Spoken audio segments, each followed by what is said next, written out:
ഞങ്ങൾ ഈ കാര്യം ഗൗരവമായി പരിശോധിക്കും. വിട്ടുവീഴ്ചയില്ലാത്ത നടപടികൾ ചെയ്യും.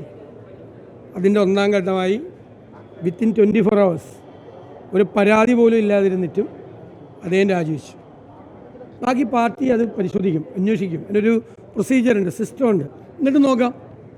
പിന്നെ ഈ പറയുന്ന ആളുകൾ, ബഹളം ഉണ്ടാക്കുന്ന ആളുകളൊക്കെ അവരുടെ കാര്യത്തിൽ അവരെന്താണ് ചെയ്തത് എന്ന് അവരൊരു ആത്മപരിശോധന നടത്തണമല്ലായിരിക്കും. ഞാൻ ഇവരെ പ്രൊട്ടക്റ്റ് ചെയ്യുന്ന പറഞ്ഞാൽ എൻ്റെ വീട്ടിലേക്ക് മാർച്ച് നടത്തുക. അപ്പോൾ ശരിക്കും അവർ ആരുടെ വീട്ടിലേക്കാണ് മാർച്ച് നടത്തേണ്ടത്? അവർ ക്ലിഫ് ഹൗസിലേക്കാണ് മാർച്ച് നടത്തേണ്ടത്. ഏറ്റവും കൂടുതൽ ആളുകളെ, ആരോപണ വിധേയരായ ആളുകളെ പ്രൊട്ടക്റ്റ് ചെയ്യുന്ന ആരാ? കേരളത്തിലെ മുഖ്യമന്ത്രിയാണ്. ഞാൻ പ്രൊട്ടക്റ്റ് ചെയ്തോ? ഞാൻ പറഞ്ഞത് കർശനമായ നിലപാടെന്ന, വിട്ടുവീഴ്ചയില്ലാത്ത നിലപാടെന്ന, മുഖം നോക്കാത്ത നിലപാടെന്നാണ് പറഞ്ഞത്. അപ്പോൾ ഇതൊക്കെ ഇപ്പോൾ കോഴിയും കൊണ്ട് ഒരു പ്രകടനം നടത്തി. കൊള്ളാം, നല്ല തമാശയാണത്. പക്ഷെ കോഴി ഫാം നടത്തുന്ന ആളുണ്ട്, അങ്ങോട്ടല്ലേ പ്രകടനം നടത്തേണ്ടത്? CPM നേതാക്കൾ കോഴി ഫാം നടത്തുവാണ്, അങ്ങോട്ടാണ് ശരിക്കും പ്രകടനം നടത്തേണ്ടത്. ഇത് 1 കോടി ആയിട്ടല്ല പോയത്, കോഴി ഫാമുണ്ട് അവിടെ. ഇതൊക്കെ ഇപ്പോൾ BJPക്കാർ സമരം ചെയ്യും. BJPയുടെ ഒരു മുൻ മുഖ്യമന്ത്രി പോക്സോ കേസിൽ പ്രതിയായിട്ടും ഏറ്റവും വലിയ ഉന്നതാധികാര സമിതിയിൽ ഇരിക്കുന്നുണ്ട് BJPയുടെ. ഞാൻ പേരൊന്നും പറയുന്നില്ല. ഉന്നതാധികാര സമിതി, BJPയുടെ ഇന്ത്യയിലെ ഏറ്റവും വലിയ ഉന്നതാധികാര സമിതിയിൽ ഒരു മുഖ്യമന്ത്രി ഇരിക്കുകയാണ്, പോക്സോ കേസിൽ പ്രതിയാണ്. എന്നിട്ട് ഇവിടെ വന്ന് സമരം ചെയ്തിട്ട് നമ്മളെ പഠിപ്പിക്കുക, ക്ലാസ് എടുക്കാൻ വേണ്ടി വരിക BJP നേതാക്കന്മാർ. ശരിയാണോ ഞാൻ പറഞ്ഞത്? പിന്നെ ഞാൻ ഒരാളുടെ പേര് പറയില്ല. എത്ര പേരുണ്ട് ആരോപണ വിധേയരായി നിൽക്കുന്ന ആളുകൾ? അവരെത്ര പേര് രാജിവെച്ചു? ഞങ്ങളതൊന്നും നോക്കിയിട്ടല്ല തീരുമാനം. ഞങ്ങളുടെ തീരുമാനം CPM എന്ത് ചെയ്തു, BJP എന്ത് ചെയ്തു എന്നല്ല തീരുമാനം. കോൺഗ്രസിനൊരു തീരുമാനമുണ്ട്. കോൺഗ്രസിനൊരു തീരുമാനം, ഇത്തരം കാര്യങ്ങളിൽ വിട്ടുവീഴ്ചയില്ലാത്ത തീരുമാനം. ഞാൻ എല്ലാവരോടും പറയുന്നു, ആരോപണം ഉന്നയിക്കുന്ന സ്ത്രീകൾക്കെതിരായി, ഒരു സ്ത്രീക്കുമെതിരായിട്ട് ഒരു സമൂഹ മാധ്യമത്തിലൂടെ ഒരു പ്രചരണം ആരും നടത്തരുത്. ഒരു UDF പ്രവർത്തകരും നടത്തരുത്. നടത്തി ഞങ്ങൾ അറിഞ്ഞാൽ, കോൺഗ്രസ് പ്രവർത്തകരാണെങ്കിൽ ഞങ്ങൾ അവർക്കെതിരെ നടപടിയെടുക്കും. ഒരു സ്ത്രീക്കെതിരെ നടത്താൻ പാടില്ല. അത് ശ്രദ്ധയിൽപ്പെട്ടാൽ അത് നടപടിയെടുക്കും. അത് തെറ്റാണ്. അത് കോൺഗ്രസിൻ്റെ കൾച്ചറല്ല, കോൺഗ്രസിൻ്റെ സംസ്കാരമല്ല. അങ്ങനെ ചെയ്യാൻ പാടില്ല.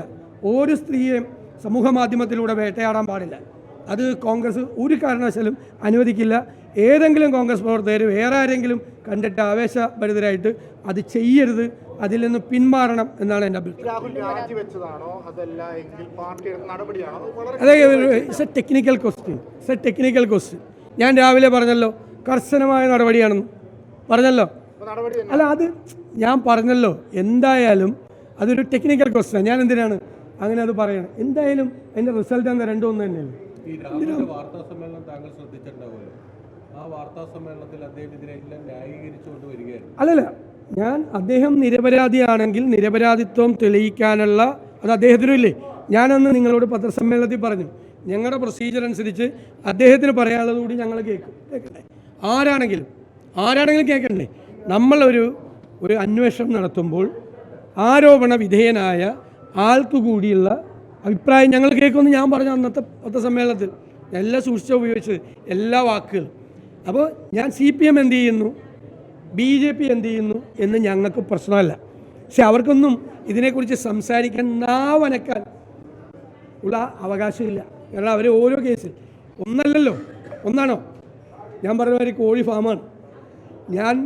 പക്ഷേ പേരൊന്നും പറയില്ല. ആരുടെയും പേര് പറഞ്ഞാൽ ആരെയും ഞാൻ വേദനിപ്പിക്കാനോ വിഷമിപ്പിക്കാനോ നോക്കുന്നത്. പക്ഷേ ഒരു വിരൽ ഞങ്ങളുടെ നേരെ ചൂണ്ടുമ്പോൾ ബാക്കി കയ്യിലെ വിരലുകളെല്ലാം സ്വന്തം നെഞ്ചത്തോണ്ടാണ് ചൂണ്ടുന്നതെന്ന് ചൂണ്ടുന്നവർക്ക് മനസ്സിലാക്കിയാൽ നിങ്ങൾ നോക്കിക്കോ.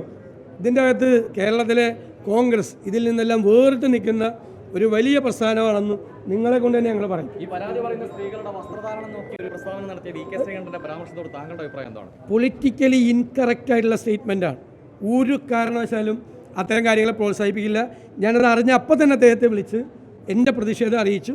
അദ്ദേഹം അതിനകത്ത് കറക്റ്റ് ചെയ്തു. ഒരാൾ ഒരു സ്ലിപ്പ് വരാം, അത് പക്ഷേ കറക്റ്റ്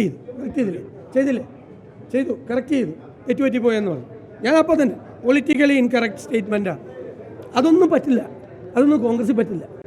കോൺഗ്രസ് അങ്ങനെ ചെയ്യാൻ പാടില്ല. ഈ പുതിയ പ്രസിഡന്റിനെ ചൊല്ലി വലിയ തർക്കം നടക്കുകയാണ്. അല്ല അതൊക്കെ അതിലെ നിങ്ങൾ അതിപ്പോൾ എന്ത് വെച്ചാൽ നിങ്ങൾ ഓരോ ചാനലിൽ ഓരോരുത്തരുടെ പേര് സ്ഥാനാർത്ഥിയൊക്കെ നിങ്ങൾ തീരുമാനിച്ചു കഴിഞ്ഞാൽ എല്ലാവരും ഇല്ലേ അടുത്ത ഇലക്ഷനുള്ള നമുക്കൊന്നും ഒരു പണിയില്ലല്ലോ, കുറച്ച് പണി നമുക്ക് കൊടുത്താൽ അടുത്ത അസംബ്ലി ഇലക്ഷൻ്റെ മുഴുവൻ സ്ഥാനാർത്ഥിയെ നിങ്ങൾ തീരുമാനിച്ചു, യൂത്ത് കോൺഗ്രസ് പ്രസിഡന്റിനെ തീരുമാനിച്ചു, നമുക്കൊരു ജോലി ഇല്ലാതാക്കല്ലേ. ഒരു തർക്കം ഉണ്ടാവില്ല, ഒരു തർക്കവും അത് ഞങ്ങൾ ചർച്ച ചെയ്തിട്ടില്ലല്ലോ. പിന്നെ ഇതിൻ്റെ തർക്കം ഉണ്ടാണ്. ഇതിൻ്റെ അകത്തുള്ള പ്രശ്നം എന്ന് വെച്ചാൽ ഒന്നിലധികം ആളുകൾ എഫിഷ്യൻ്റ് ആയിട്ടുള്ള അതിന് പ്രാപ്തിയുള്ള ആളുകളുണ്ട്. അതിൽ നിന്ന് ഒരാളെ ഇല്ലേ വയ്ക്കാൻ പറ്റുള്ളൂ, ഒരാളെ വയ്ക്കും. ഒറ്റ ചോദ്യം കൂടി, എംഎൽഎ സ്ഥാനം രാജിവെക്കേണ്ടതല്ലേ ധാർമ്മികമായി? അമിത്ഷാ കേരളത്തിൽ നൽകിയിട്ടുള്ള ബി.ജെ.പി നിർദ്ദേശം പറയുന്നത് 25% വോട്ട് തദ്ദേശ തെരഞ്ഞെടുപ്പിൽ നേടും ബി.ജെ.പി എന്നൊക്കെയാണ് പറയുന്നത്. അപ്പോൾ കോൺഗ്രസ് എങ്ങനെയാണ് അതിനെ അതാണ് വെല്ലുവിളിയാണ്. അതായത് തെരഞ്ഞെടുപ്പ് വോട്ടർ പട്ടികയിൽ ഞങ്ങൾ കൃത്രിമം കാണിക്കില്ല. കാരണം പരിശോധിക്കാൻ ഞങ്ങളുണ്ട്. ഒരു വോട്ട് പോലും അനധികൃതമായി ചേർത്താൽ ഒരു പഞ്ചായത്ത് വാർഡിൽ പോലും അനധികൃതമായി CPM ചേർക്കില്ല, BJP ചേർക്കില്ല. നോക്കാൻ ഞങ്ങളുണ്ട് ഇപ്രാവശ്യം. അപ്പോൾ കണ്ടല്ലോ, ഞങ്ങൾ വോട്ട് ചേർത്ത കണ്ടല്ലോ, ഒരിക്കലും ഇല്ലാത്ത തരത്തിൽ വോട്ട് ചേർത്ത കണ്ടല്ലോ. അതുപോലെ വോട്ടർ പട്ടിക പരിശോധിക്കാനുള്ള സംവിധാനവും കേരളത്തിലെ കോൺഗ്രസിനും കേരളത്തിലെ UDF-നും ഉണ്ട്. ഞങ്ങളത് നന്നായി പരിശോധിക്കും. ഒരാൾ കള്ളവോട്ട് ചേർത്ത് ജയിക്കാമെന്ന് ഒരാളും വിചാരിക്കണ്ട, അതിനുള്ള ഡയറക്ഷനൊന്നും ഒരാളും കൊടുക്കണ്ട. ഇപ്പോൾ പ്രൂവ് ചെയ്തല്ലോ കള്ളവോട്ട് ചേർത്തിട്ടാണ് ജയിച്ചതെന്ന് പ്രാവശ്യം. ഇനി ഒരാളും ചേർക്കാൻ നിൽക്കണ്ട, ഞങ്ങൾ പരിശോധിക്കും. ഞങ്ങളുടെയും കൂടി ഭാഗത്ത് തെറ്റുണ്ട്, കള്ളവോട്ട് അന്ന് കയറിയില്ല. അപ്പോൾ അതുകൂടി ഞങ്ങൾ വിലയിരുത്തും. വളരെ വളരെ പോസിറ്റീവായിട്ടാണ് നിങ്ങൾ പറഞ്ഞ എല്ലാ വിഷയങ്ങൾക്കും ഒരു രാഷ്ട്രീയ പാർട്ടിയും എടുക്കാത്ത സ്റ്റാൻഡാണ് കേരളത്തിലെ കോൺഗ്രസ് എടുത്തത്. ഇടയ്ക്ക് ഞങ്ങളെപ്പറ്റി ഇങ്ങനെ പറയണതിൻ്റെ ഇടയിൽ ഒരു വാചകം അതുകൂടി പറഞ്ഞാൽ ഞങ്ങൾക്ക് ഭയങ്കര സന്തോഷമായി.